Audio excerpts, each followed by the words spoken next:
Xo'p, jadvallarni hozir ko'rib chiqamiz. Demak, birinchi qiladigan narsamiz, demak, mana qog'ozimiz, varog'imiz knijniy variantda. Mana shu varog'imiz knijniy variantda. Knijniy variantdan albomniy variantga o'tkazish uchun yo chap tarafdagi demak lineykasidan yo tepasidagi lineykasidan o'zgartirish mumkin bo'ladi. Buning uchun demak biza mishkani chap tugmasini 2 marta bossak, bizda mana bunaqa jadval kelib chiqadi, mana bunaqa parametr stranitsa kelib chiqadi. Bu parametr stranitsa demak knijniydan albomniydan knijniyga o'tkazish uchun qo'llaniladi. Knijniyda ko'pincha o'sha hisobotlar, kichkina hisobotlar tayinlansa, albomda o'sha katta shu jadvallarni qilishimiz mumkin bo'lar ekan. Demak, knijniydan albomniga o'tkazishimiz uchun demak albomniyni bosib, bir marta bosib, OK tugmasini bosib qo'yamiz. Mana bizda уже albomniy variant bo'ldi.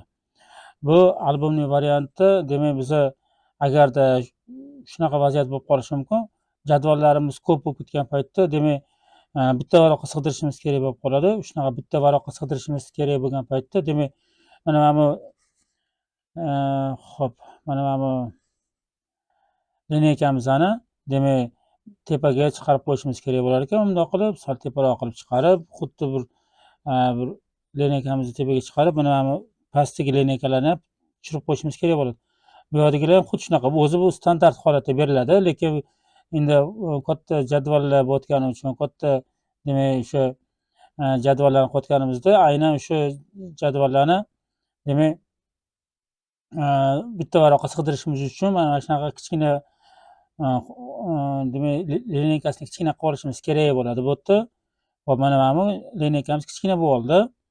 Xuddi mana shunaqa qilib demak o'sha jadvallarimizni uzundan uzun jadvallarimizni demak o'sha yerda amalga oshirishimiz mumkin bo'lar ekan.